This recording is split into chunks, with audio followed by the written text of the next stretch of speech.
Assalomu alaykum va rahmatulloh. Qadrli yurtdoshlar. Iltimos qilamiz, bu videoni o'tkazdirib yubormanglar va bu videoga befarq bo'lmanglar. Biz bugun Farg'ona viloyati Rishton tumani Amirobod qishlog'i, Polvonobod mavqeyiga kelganmiz, ya'ni mahallalarga. Akamizni ko'rgani, Vahobi Tohirjon akamizni akamizga doktorlar tomonidan jigar sirroz tashxisi qo'yilibdi. Davosi o'zlaring bilasizlar, Hindistonda davolasa bo'lar ekan. Ya'ni shunda ham donor topilgan holatda ketadigan mablag'i $30,000 atrofida ketar ekan. Hozirgi kunda qadrdonlar, bu akamizni 4 nafar qiz farzandi bor, 3 nafarini uzatishgan, hozir 1 nafari qolishgan. Qadrdonlar, o'g'il farzandi yo'q ekan, lekin berguvchi ham, olguvchi ham Alloh. Qadrdonlar, nima deymiz? Mana shu akamizni davolanishiga ozgina bo'lsa ham hissa qo'shishlaringizni sizlardan iltimos qilib chiqyapmiz. Kimdir ehtiyoji bo'lishi mumkin ko'proq yordamga, kimdir kamroq yordamga, kimdir ehtiyoji yo'q bo'lishi mumkin. Shunday akalarimizni so'ramoqchimiz. Eng kamida imkon qadar qo'llaringizdan kelgancha yordam qilinglar. Yordam qilish darajalaring cheklangan bo'lishi mumkin. Shu insonlar mana shu videolarimizni imkon qadar Telegram kanallariga yoki boshqa kanallarga qo'yib, mana Instagramga qo'yamiz.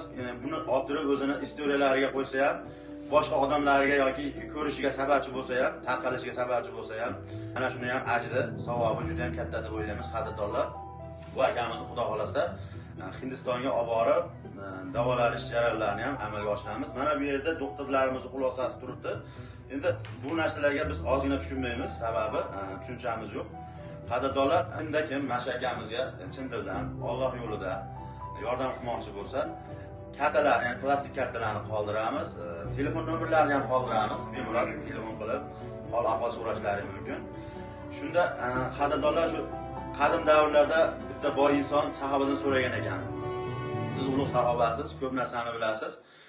Menga aytingchi, shu yig'gan butun umr davomida yig'gan boy davlatimni bu dunyoni, ya'ni foniy dunyoga olib ketsam qanday bo'ladi? Qanday qilsam olib ketaman desa, haligi sahoba aytgan ekan, qanchasini olib ketmoqchisiz desa, imkon qadar hammasini olib ketmoqchiman deganda aytgan ekan. Unda hammasini ehson qilib yuboray deyishgan ekan. Shuning uchun do'stlar, bizga berilgan ne'mat, bizga berilgan mol davlat bizniki emas, faqatgina Alloh tomonidan berilgan va sinov uchun berilgan qadrdonlar. Shuning uchun akamizga ozgina yordam qilsalaring, befarq bo'lmasalaring, sizlardan minnatdor bo'lamiz. Iloyim jannatlarda yonma-yon turish hammamizga nasib qilsin. Tanajonlar sog' bo'lsin.